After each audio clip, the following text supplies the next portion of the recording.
of a Volkswagen Polo with a more adventurous image, a slightly larger cabin and a more flexible interior. You're picturing this car, Volkswagen's smallest SUV, the T-Cross. It's trendy, quite sophisticated and very acceptably efficient thanks to its 1-litre TSI petrol and 1.6 TDI diesel engine options. And you can make it very much your own. What's not to like? This is a little crossover perfectly suited for driving in the real world. From the moment you start off down the road in one, you instantly feel comfortable with the way it feels and responds. There is nothing particularly interesting about the drive dynamics being delivered here, but all the control weights are nicely matched, the clutch engages smoothly, the throttle response is linear, the brakes inspire confidence, and the steering is light and precise, even if it offers relatively little in the way of actual feedback. During fast, tight cornering, having a slightly higher centre of gravity than you'd get in a Polo is, of course, noticeable. But even then, the T-Cross doesn't lurch about and it feels relatively agile. And for the rest of the time, you'll simply enjoy the fact that the slightly higher set driving position gives you a useful improvement in all-round visibility. So it's good around town and equally good out on the highway, helped by a class-leadingly supple quality of ride and standards of drive refinement that are difficult to better in this class.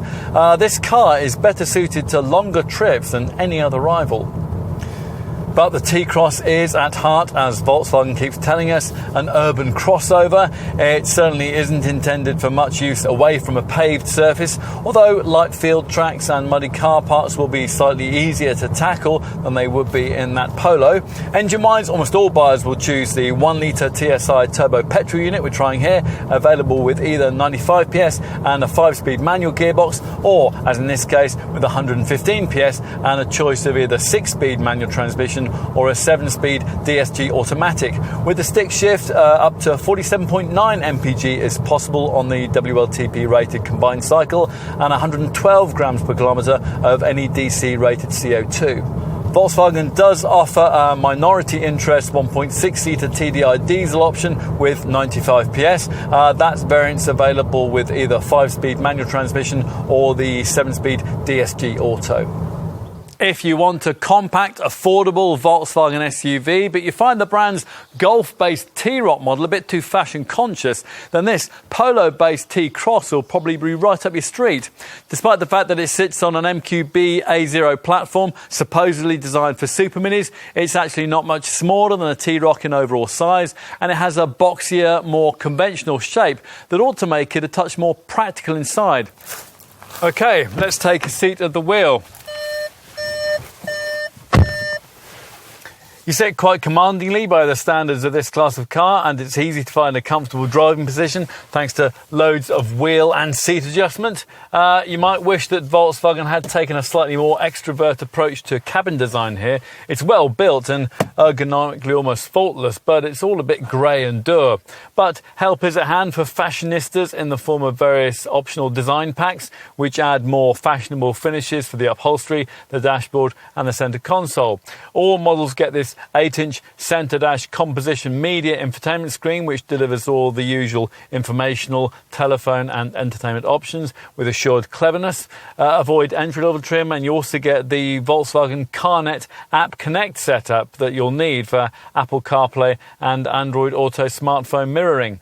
As an option on the mainstream models, Volkswagen also offers the 10.25-inch active info display screen we have here, which replaces the usual conventional dials that you'd otherwise get in the instrument cluster. There's plenty of storage space too, including big door bins, under-seat stowage, and this deep forward compartment ahead of the gear stick. Let's take a seat in the rear. 6-foot adults who might normally grumble at the prospect of long-distance rear seat confinement in any Super Mini-based model need have no worries about the prospect of running in this one.